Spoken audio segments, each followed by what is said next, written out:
오늘 주실 하나님의 생명의 말씀은 출애굽기 29장 38절에서 46절까지의 말씀입니다.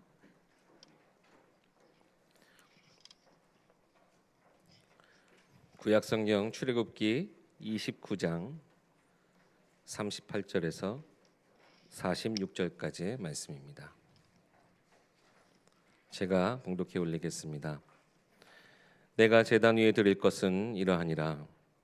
매일 1년 된 어린 양 2마리니 한 어린 양은 아침에 드리고 한 어린 양은 저녁 때에 드릴지며 한 어린 양에 고운 밀가루 10분의 1 에바와 찌은 기름 4분의 1 흰을 더하고 또 전제로 포도주 4분의 1 흰을 더할지며 한 어린 양은 저녁 때에 드리되 아침에 한 것처럼 소제와 전제를 그것과 함께 드려 향기로운 냄새가 되게 하여 여호와께 화제로 삼을지니 이는 너희가 대대로 여호와 앞 회막문에서 늘 드릴 번제라.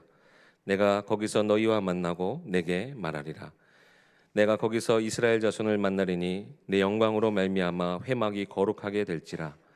내가 그 회막과 제단을 거룩하게 하며 아론과 그의 아들들도 거룩하게 하여 내게 제사장 직분을 행하게 하며 내가 이스라엘 자손 중에 거하여 그들의 하나님이 되리니 그들은 내가 그들의 하나님 여호와로서 그들 중에 거하려고 그들을 애굽 땅에서 인도하여 낸 줄을 알리라. 나는 그들의 하나님 여호와니라. 아멘. 하나님과의 사귐의 자리. 오늘 주신 말씀 제목 말씀 제목입니다. 큰 은혜 받으시기 바랍니다.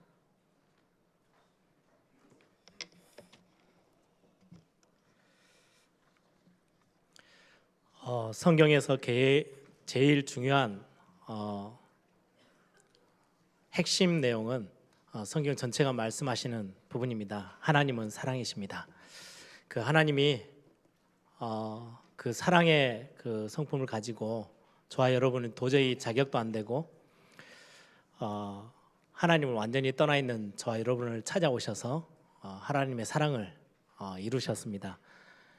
그 하나님이 여러분들에게 하시는 말씀입니다. 여러분들 옆에 있는 분들하고 한번 축복하시면서 고백하십시다. 하나님이 당신을 사랑하십니다.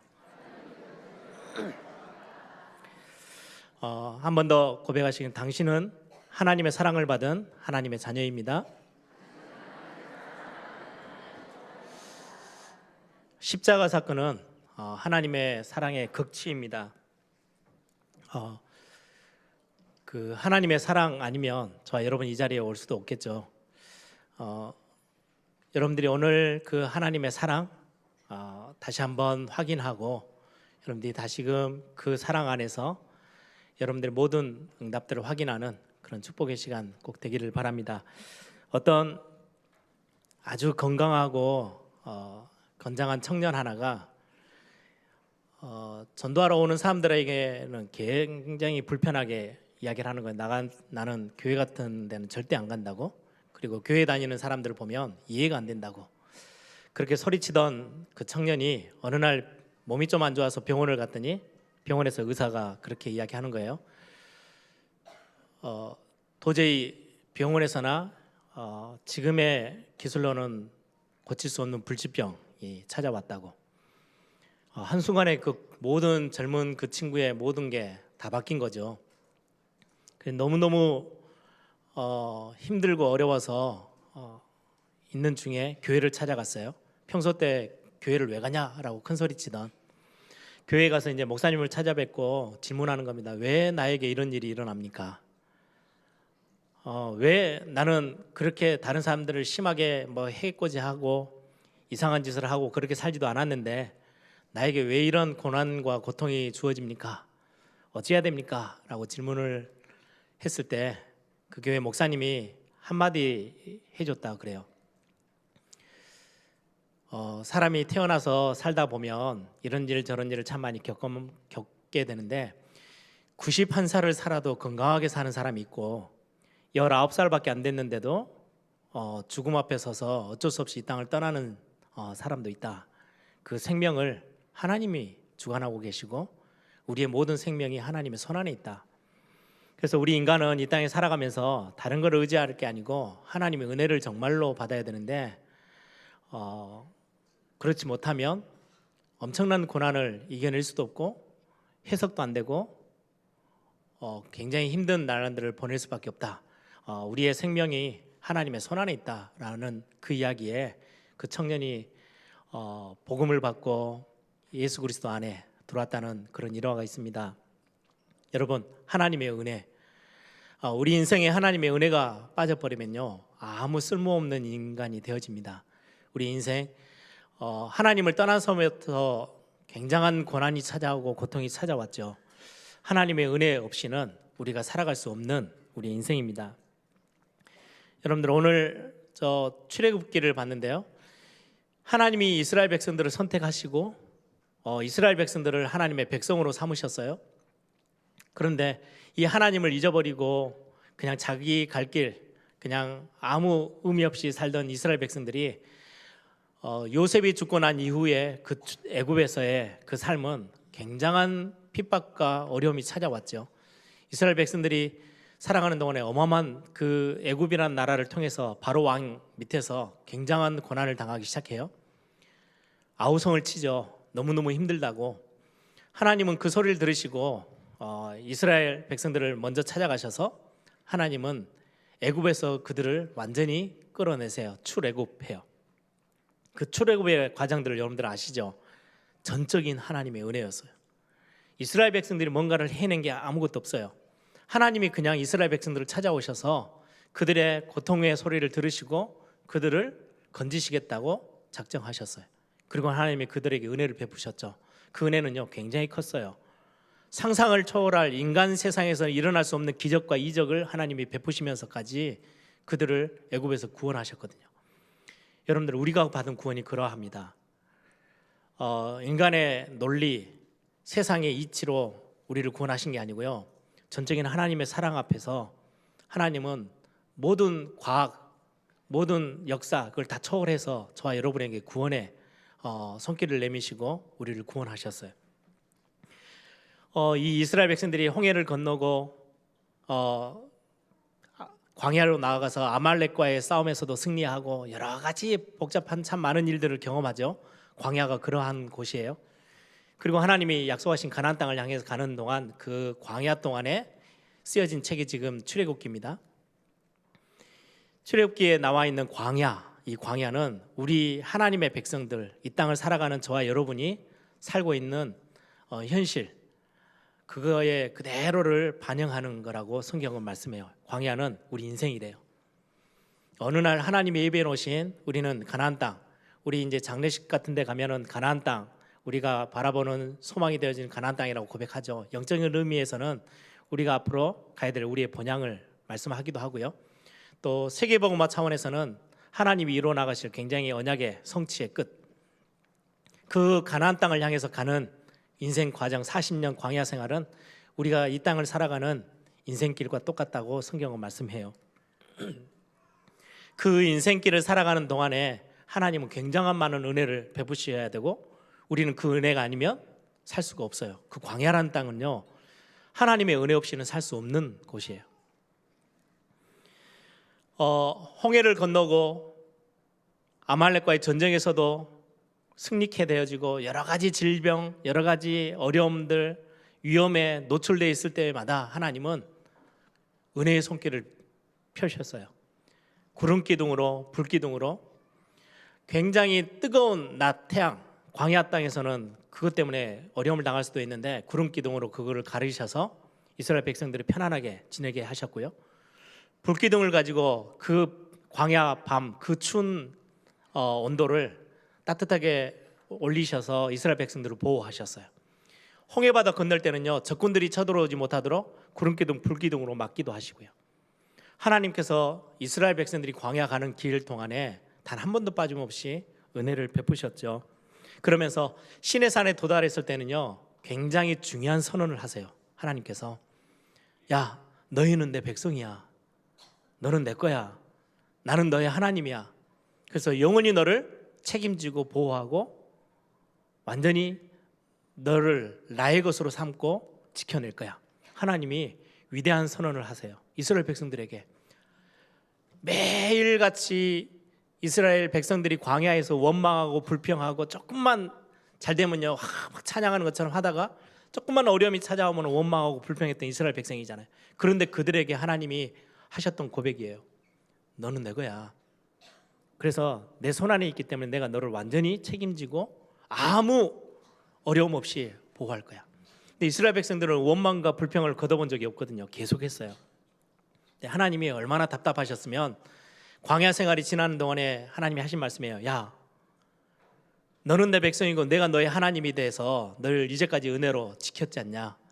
너의 옷이 하나도 해하지 않고 너의 신발이 하나도 닳지 않고 여러 가지 질병 속에서 너를 완전히 보호하고 물이 없을 때 반석에서 물을 냈고 먹을 거 없다 할 때 만나온 메추라기로 너희를 하루도 빠짐없이 굶기지 않았고 하나님이 완전히 이스라엘 백성들을 완전 책임지셨거든요. 그런데 잠깐 뭐가 부족하고 잠깐 뭐가 어려움이 왔을 때요, 그들은 한 번도 빠짐없이 원망, 불평, 불신앙을 계속해서 터뜨렸어요. 그럼에도 불구하고 하나님의 사랑은 변치 않았거든요. 끝까지. 여러분, 오늘 제가 이렇게 서론을 말씀드리는 것은 오늘 이 이스라엘 백성들이 이 광야 길을 가는 중에 실제 현실들은 참 어려웠던 부분들이 많죠. 여러 가지 문제가 있었어요. 광야에서 먹을 물이 없다. 심각한 문제예요. 그렇죠? 배가 고프다. 너무너무 더운데 뜨거운데 피할 그늘 하나 없다. 밤에는 너무너무 추워서 어찌할 바를 모르고 어마어마한 맹수들이 도사리고 있는데 피할 길이 없어요. 그때마다 하나님은요 완벽하게 다 채우셨어요. 사실 불기둥, 구름기둥, 먹을 걸로. 물이 쓰다고 그러면요 물을 달게 만들어 주시고, 물이 없을 때는요 반석을 깨서라도 물을 샘솟게 만드셨고 이스라엘 백성들을 보호하셨어요. 그런데 이스라엘 백성들은 현실에 문제가 올 때마다 왜 우리에게 이런 문제가 옵니까? 라고 소리를 질렀죠. 그런데 우리 믿음의 사람들이요 눈을 조금만 넓게 크게 뜨셔야 돼요. 하나님 이스라엘 백성들을 광야 동안에 죽이신 적이 한 번도 없어요. 그들을 완벽하게 보호하셨어요. 이들은 잠깐의 눈을 아주 작게 뜨고 멀리 보지 못하고 바로 앞에 것만 보고 막 원망했는데, 사실 믿음의 고백으로 여러분들의 믿음의 사람들은요 눈을 들어서 멀리 보셔야 돼요. 문제가 온다, 멀리 보셔야 돼요. 어려움이 왔다, 평생의 시간표를 보시고 판단하셔야 돼요. 그리고는요 진짜 위기와 심각한 중요한 일들이 생겼다, 하나님의 영원한 시간표를 반드시 참고하셔야 돼요. 요셉을 보세요. 잠깐의 눈을 가지고 짧게 보면 엄청난 고난을 당한 것 같아요. 죽음의 위기 앞에까지 섰어요. 그런데 멀리 보고요 평생의 시간표, 하나님의 영원한 시간표 앞에 딱 보면 엄청난 축복이었어요. 단 한 번도 하나님이 실수하지 아니하시고 실패치 아니하셨죠. 여러분, 하나님을 바라보고 하나님을 예배하는 것은 최고의 축복입니다. 개나 돼지나 소는, 짐승들은요 하나님을 예배하지 않고 하나님을 의지할 이유가 없어요. 굉장히 많이 먹는, 음식을 즐겨 먹는 돼지도 그럼에도 불구하고 하나님을 예배하지는 않아요. 굉장히 뛰어나 막 굉장히 똑똑해요. 그런데 그 개는 하나님을 예배하지 않아요. 인간만이 하나님을 의지하고 하나님의 은혜를 덧입게 돼 있어요. 여러분, 중요한 문제가 왔을 때 반드시 하나님의 은혜 속에서 눈을 들어 멀리 보시고 평생의 시간표를 찾아내세요. 그리고 하나님의 영원한 시간표 앞에 서보세요. 굉장한 답을 얻을 수 있게 될 겁니다. 그 광야 40년 동안 굉장히 어려움처럼 보였는데요, 아니요, 하나님은 그 안에서 굉장한 하나님의 일들을 하셨어요. 이스라엘 백성들이 제일 크게 가나안 땅 들어가서는 주인 역할을 해야 되기 때문에 광야 40년 동안은요 주인으로 만드는, 종으로 살아가는 그 각인 다 빼내셨어요. 들어가서는 주인 역할 해야지 종된 것 가지고, 노예 근성 가지고 살 수 없기 때문에. 또 살아가는 동안에요 굉장히 중요한 그 광야길에서 필요한 것들로 다 채우셨어요. 이스라엘 백성들에게 만나, 메추라기, 먹을 걸로 다 채우셨죠. 물이 필요할 때는 물을 하나님이 공급하셨어요. 뿐만 아니라 뱀에게 물려가지고 다 죽어갈 때는요 하나님이 노뱀을 장대 높이 달아올렸어요. 십자가의 구원을 상징하죠. 바라볼 때 다 해결받도록. 그게 문제가 되지 않았어요. 실제로 중요한 뭔가의 언약들을 기억하도록. 그리고는 광야길 가는 동안에요, 율법도 주셨어요. 많은 사람들이 율법을요 답답해합니다. 왜 이런 걸 주셔가지고 다른 민족들은 보니까 자기들 마음대로 살아가고 싶은 대로 살던데 우리한테는 법을 주셔가지고 겁나게 딱 뭔가 이렇게 틀을 만들어가지고 거기서 벗어나면 죽을 것처럼 너무너무 답답해요. 앞뒤 사방이 꽉 막혀 있는 것 같아요. 이 율법을 왜 우리에게 주셨어요? 우리를 사랑한다면서. 예, 사랑하셔서 주신 거예요. 전에도 말씀드렸죠. 율법에는 굉장한 비밀이 있어요. 하나님 이스라엘 광야 백성들이 그때 지금처럼 과학이 발전하고 뭔가 눈에 보이지 않는 무슨 세균들이나 병균들을 찾아낼 수 있는 그런 능력이 없는 때예요. 그것도 광야에 나와 있어요. 얼마나 많이 몸을 해하고 그 민족 전체를 해할 수 있는 것들이 얼마나 많은데요. 그때마다 하나님은 딱 아주 철저하게 법을 정했어요. 막 숨이 막힐 만큼의 법인 것처럼 보이는데요, 다 그들을 살리는 어마어마한 축복의 법이었어요. 야, 더러운 걸 만졌니? 반드시 손을 씻어. 지저분한 데 앉았다 일어났으면, 옛날에는 속옷이 없잖아요. 통옷이잖아요. 그럼 반드시 흐르는 물에 몸을 씻어야 돼.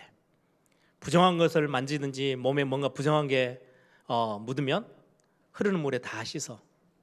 그리고 이런 것들은 별로 좋지 않기 때문에 먹지 마. 이거는 먹어도 돼. 하나부터 열까지요, 얼마나 사사건건 간섭하듯이 이건 되고 이건 안 되고 이렇게 하지 말고 저렇게 하지 말고. 다른 옆에 있는 민족들은요 특별한 법이 없어요. 내가 필요하면 저 사람 때려서 죽여버리고요 그 물건 갖고 와요. 근데 하나님의 법 안에는요 절대로 생명은 귀한 거야. 남을 해치면 안 돼.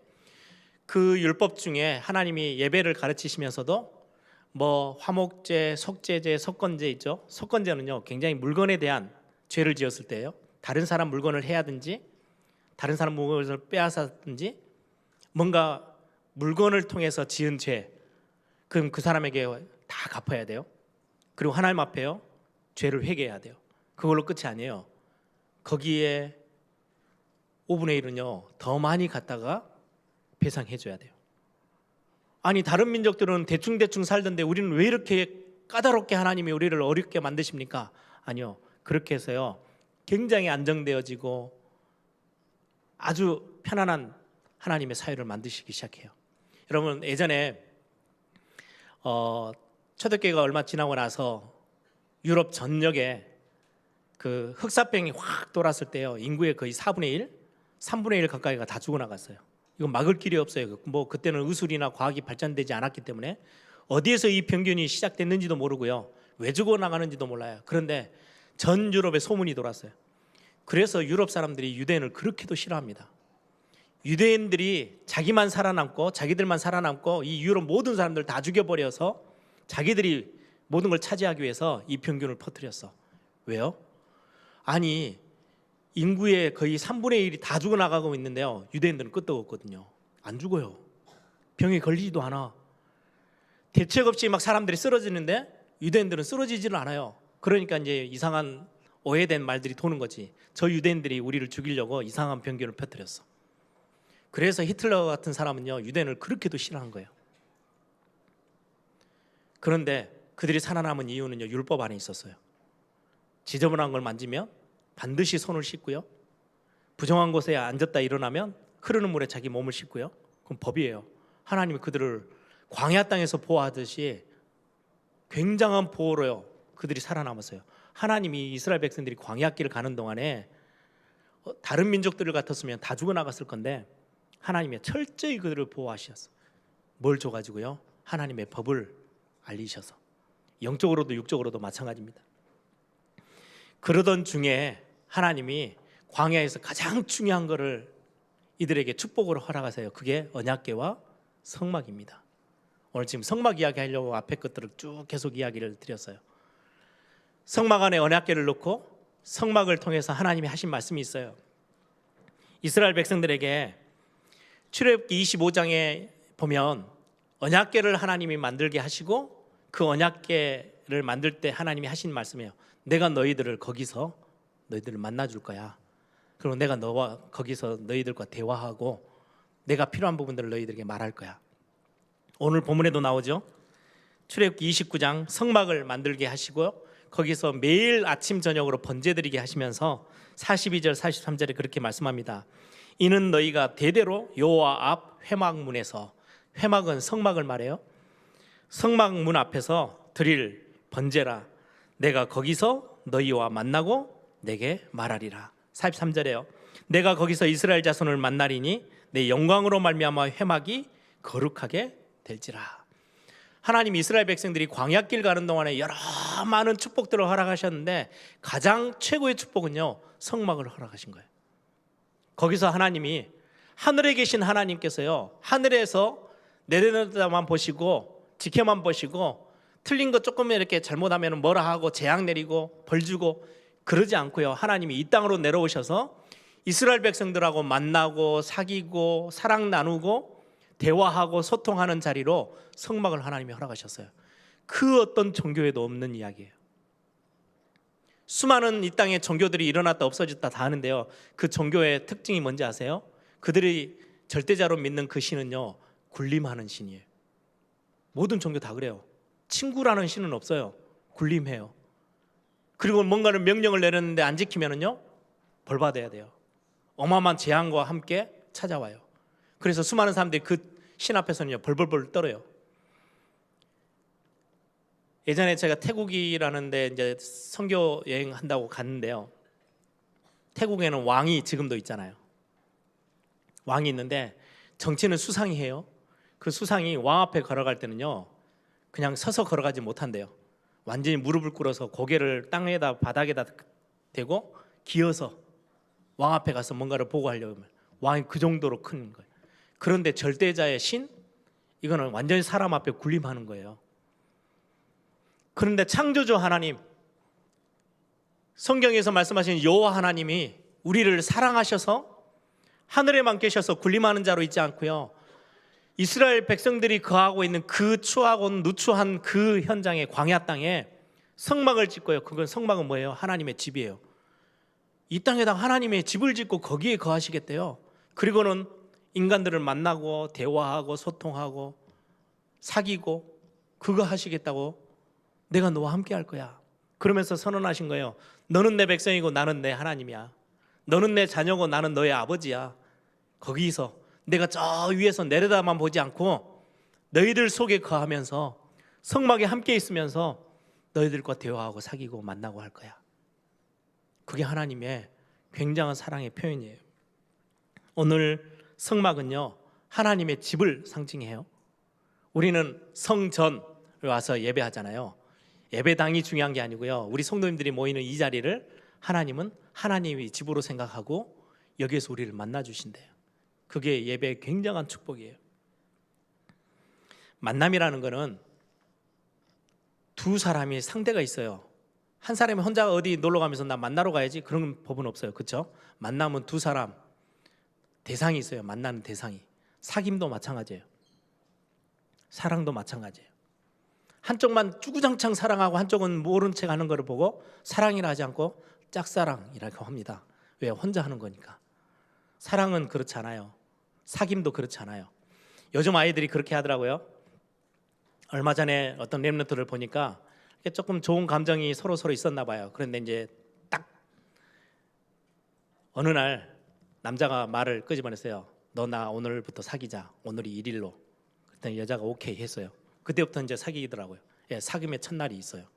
사귐 그냥 어설프게 이리저리 하다가 그냥 진행하는 게 아니고요, 그 중요한 날이 있고, 사귐은 두 사람이 딱 앞에 눈을 마주 대하고 얼굴을 마주 대하고 만남의, 새로운 만남의 굉장히 중요한 사랑의 시작을 하는 걸 보고 사귐이라고 해요. 오늘 지금 제목이 그거예요. 하나님과 사귐의 자리. 사귐은 만남을 의미하고요, 그 사귐 속에는요 여러 가지 것들이 있겠지만 서로 교제하고 서로 소통하고 서로 사랑을 나누고 서로 대화하고, 그게 사귐의 비밀이에요. 지난주 말씀을 같이 나누면서 복 있는 사람은, 하나님의 복을 받은 사람의 특징, 묵상을 합니다. 그죠? 주야로 여호와의 말씀을 묵상하는 자. 그래서 묵상을 하라고 제가 지난주에 메시지 해놓고요, 메시지를 마치면서 다음 주에는 사귐에 대한 메시지를 반드시 해야 되겠다. 왜요? 잘못하면요 이 묵상이 오해가 되거든요. 뭐 묵상뿐만 아니라 모든 종교적인 우리 교회 안에서 막 훈련하면서 하는 모든 행위들이 다 그럴 수 있어요. 전에 미국을 갔더니요, 어떤 렘넌트가 울면서 그렇게 고백해요. 목사님, 굉장히 필요하다고 생각이 들기도 했고, 또 교회에서 팀을 짜가지고요, 구원의 길 100번 막 쓰는 거 했대요. 죽겠대요. 하기 싫어서. 그리고는 삼오늘 매일 아침마다 기도 수업하면서 삼오늘을 팀을 딱 만들어서 교회에서 1년 동안 지속해보자 라고 했는데 3개월 만에 포기했어요. 자기는 도저히 못하겠대요. 그리고는 그거를 이제 매일같이 하고는 자기들끼리 팀에 막 카톡에다 올리고 막 이렇게 확인받고 하는데 안 하니까 사방에서 공격이 들어오는 거예요. 너는 이제 사명자를 포기했냐부터 시작해서 너무너무 힘들대요. 근데 왜 해야 되는지도 모르겠대요. 예, 그럴 겁니다. 제가 어제 우리 YRS 마무리하는 종강 모임이었어요. 2달 거의 이제 방학 동안에 7월 달부터 해서 7월 8월 동안 2달 동안에 진행을 했죠. 진행을 하고 이제 저한테 마지막 특강을 하나 맡겨서 제가 가기 전에 담당 목사님한테 부탁을 했어요. 질문지를 한번 받아봐줘. 두 달 동안 훈련을 했기 때문에 아이들이 좀 궁금한 거 있으면 내가 답변도 하고 그다음에 뒤에 마무리 강의를 할게. 그래서 좀 질문지를 받아줘 이랬더니 거의 학생들이 다 질문지를 다 냈어요. 선생님들까지도 냈더라고요. 교사 선생님들도. 보니까요, 딱 질문이 2개예요. 종강이잖아요. 마지막 시간인데 첫 번째 질문, 목사님 묵상이 뭐예요? 그래서 제가 웃으면서 2달 동안 뭐 배웠니? 거의 대부분의 질문이 싹 다 그거예요. 묵상이 뭐예요? 2번째 질문, 이 묵상을 어떻게 해야 돼요? 이게 질문이었어요. 어떤 선생님은 그렇게 학생들을 대신해서 질문했겠죠. 그 선생님의 질문보다는 메시지 때도 굉장히 중요한 게 강조되어지고 가치를 말씀하시니까 하기는 하는데 이게 지속되는 게 너무 힘들대요. 그리고는 어느 날은 이게 부적처럼 느껴질 때가 많대요. 다 아침에 삼원노를 하고 이렇게 묵상하고 가면 뭐 메시지라도 하나 이렇게 기도 수업이라 읽고가면 굉장히 편하네요. 오늘 뭔가 대단한 숙제를 다 한 것처럼 전혀 해코지가 없을 것처럼. 혹시 이거 한 2, 3일 빼먹으면요 굉장히 불안해요. 왜 하나님이 벌 주실 것 같고 야단치실 것 같고 뭔가 일이 막힐 것 같고 부족하고 똑같아. 부족 갖고 다니면 굉장히 심리적으로 안심을 하고 가잖아요. 그런 거 아닐 건데 이거 어떻게 해야 돼요? 이제 그게 질문이었어요. 제가 어제 강의는 묵상에 대한 강의보다는 그 전에 거 오늘 하고자 하는 메시지를 렘넌트들과 먼저 나눴어요. 사귐에 대한 이야기. 여러분, 묵상은 뭔가의 하나님의 말씀에 머물러서 더 생각도 해보고 반복하고 음미하고 그런 의미라고 말씀드렸죠. 여러분, 예전에 학창 시절에 그런 거 경험해 보신 적 있으세요? 편지가 하나 왔어요. 내 책상에 딱 올려졌어. 열어봤더니 행운의 편지야. 7명에게 이걸 빨리 일주일 안에 뭐 며칠 안에 전달 안 되면 이상한 일이 벌어진대요.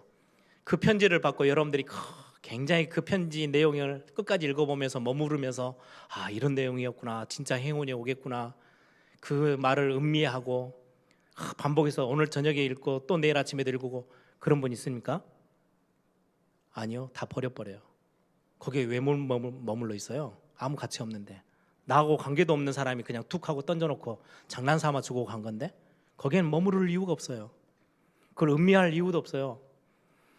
근데 여러분들 정말 요즘 이번 학기 보니까 이번 가을에 결혼하는 커플들이 정말 우리 교회 안에 많아요.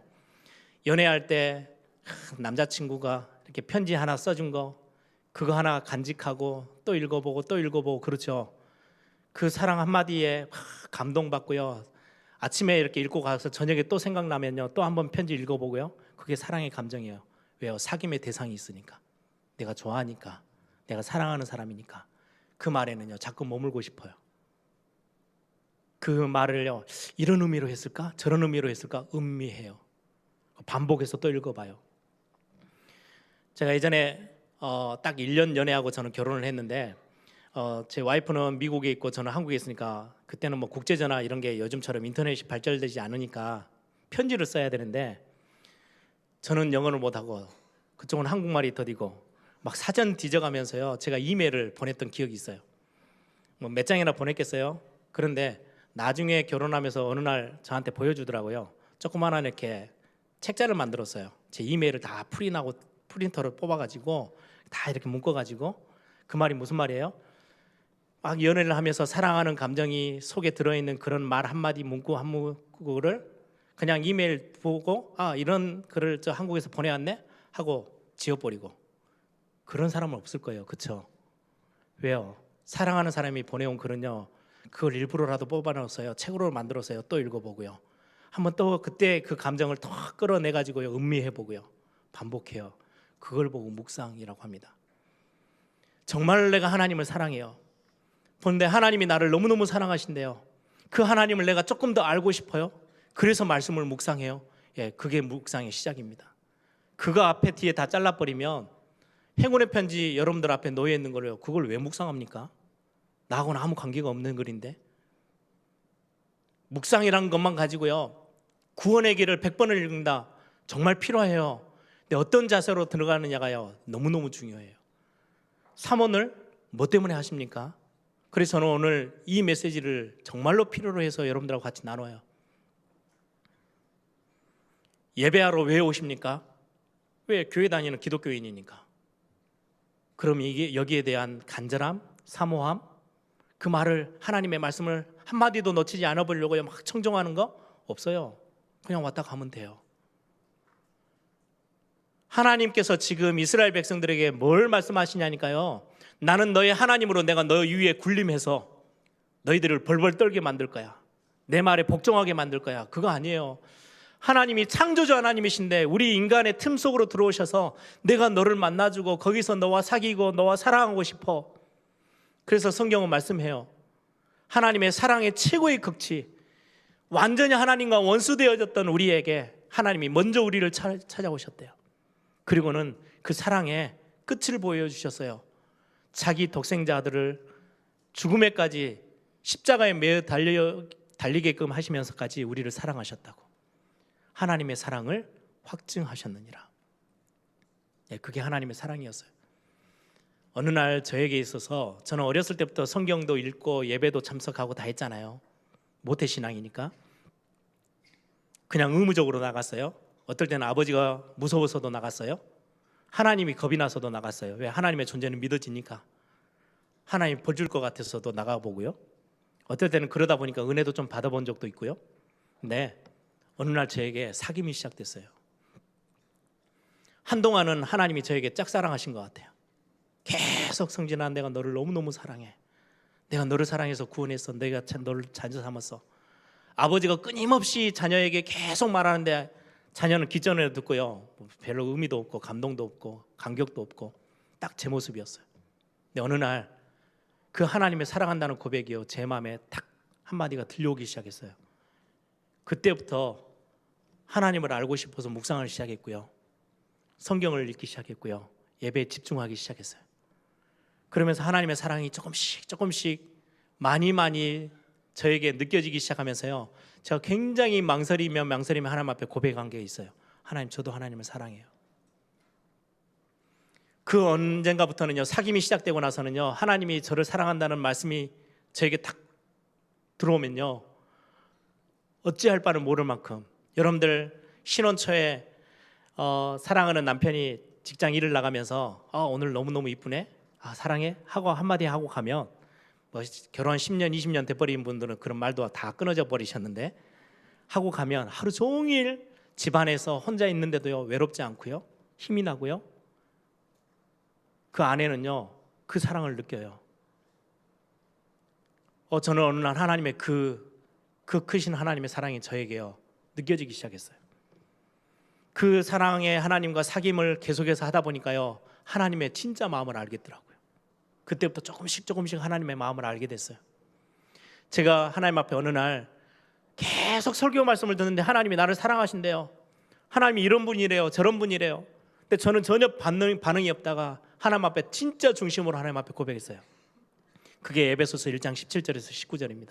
하나님, 제 의지로는 안 되는데 하나님 지혜와 계시의 영, 성령의 은혜로, 성령의 도우심으로 하나님이 어떤 분인지 좀 알게 해주십시오. 그 기도를 시작했는데요, 하나님의 사랑이요, 제 안에요 담기기 시작했어요.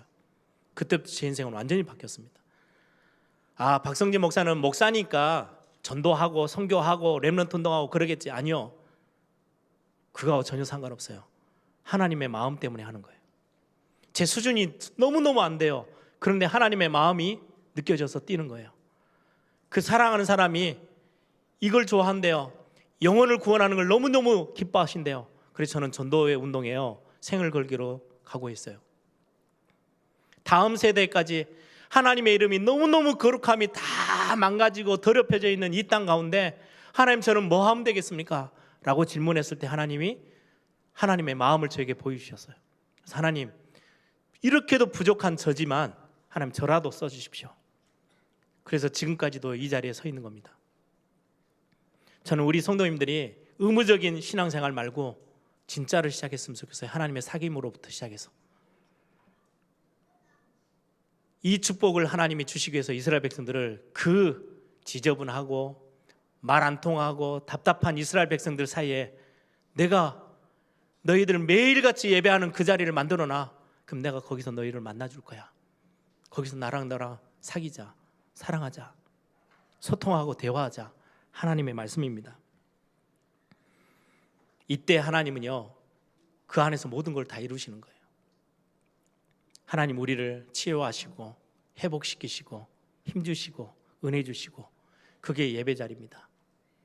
저는 그래서 예배에 참여하기 위한 내 마음가짐을 표현했어요. 간절함. 정말 사모돼요. 기대가 돼요. 소망이 남아요. 간절해졌어요.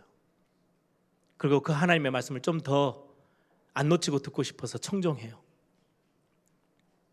왜요? 하나님과의 사귐 속에 들어가면은 이건 자동적으로 되어지게끔 돼 있어요.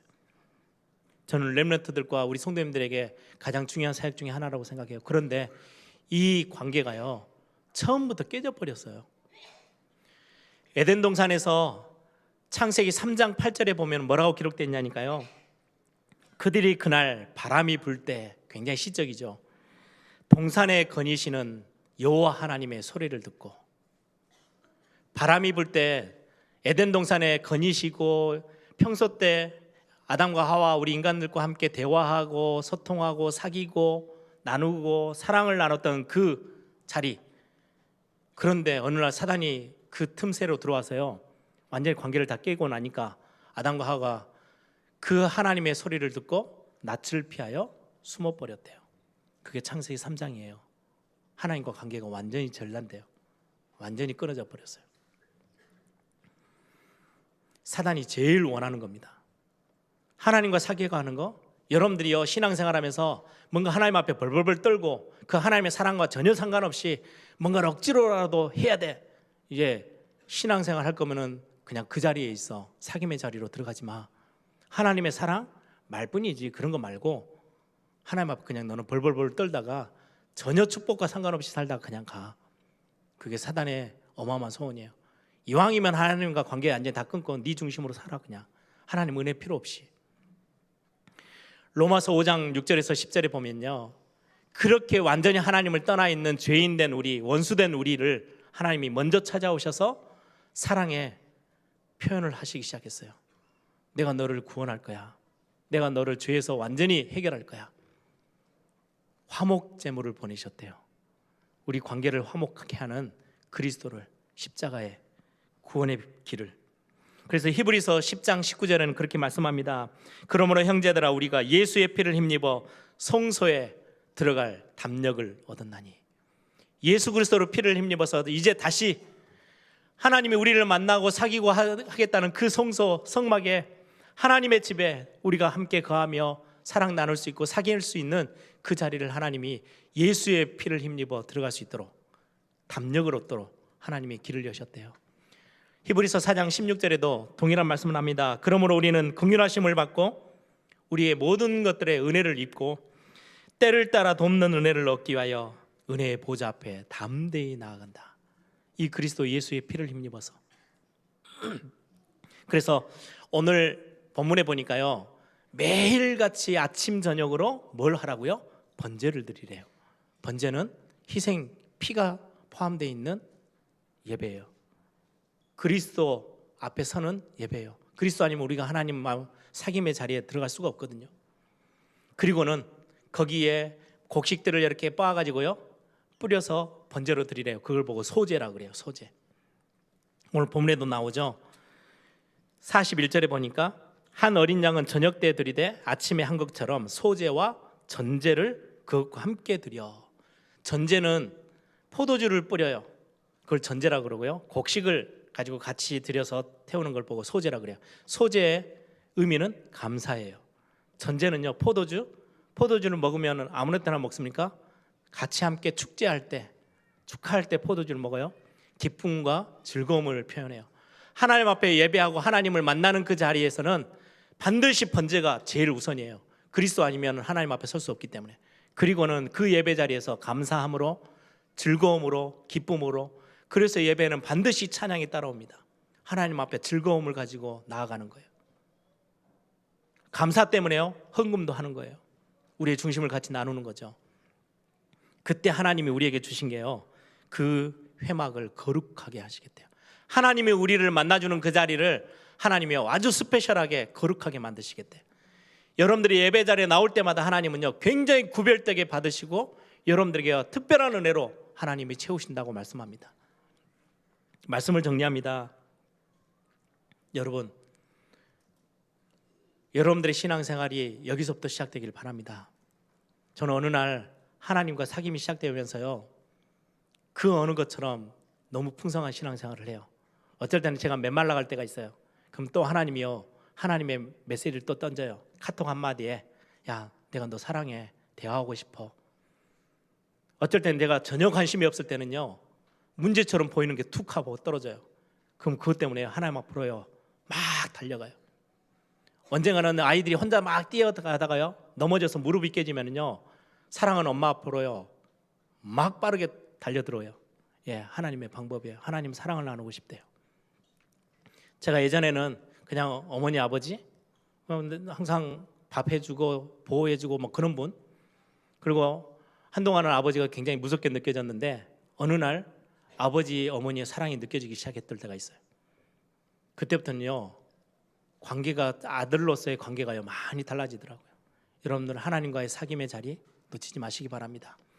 말씀을 정리합니다. 우리를 만나주시고 하시는 하나님의 음성, 하시는 말씀, 거기에 귀를 기울여 보세요. 내 주변에는 아무도 없어, 아무도 나를 도와줄 사람이 없어 라고 하고 계신 분이 계십니까? 하나님은 그때 말씀합니다. 내가 너를 사랑해. 너무 답답해서 어찌할 바를 모르는 분 계십니까? 내게 기도해, 내가 응답해 줄게. 질병 가운데 노출돼서 어찌할 바를 몰라서 힘들어하고 있는 성도 앞에 하나님은 말씀합니다. 괜찮아, 내가 너를 치료할 거니까. 문제 앞에 있는 우리 성도님들에게 하나님은 오늘 또 음성을 들리십니다. 내가 그 문제 해결할 거야. 걱정할 이유가 없어. 어려움이 와 있습니까? 내가 너와 함께 할 거니까 아무것도 염려하지 마. 살아계신 하나님의 지금의 사랑의 고백드리고 음성입니다. 함께 기도하겠습니다. 하나님과 사귐의 자리, 여러분들 세상 것 때문에 빼앗기지 마세요. 잠깐의 시간이라도 하루하루, 오늘 성막을 지어놓고 제사장에게 명령했어요. 하루에 반드시 2번 내가 너를 만나주기 위해서 만들어놓은 이곳에서 예배해. 여러분 매일매일의 삶에서 이 축복 놓치지 마시기 바랍니다. 하나님, 깊은 하나님의 사귐의 자리에 들어가는 거, 그 어떤 것 때문에 빼앗기지 않도록 하나님 나에게 은혜를 다해 주옵소서. 함께 기도합니다. 주님 감사합니다.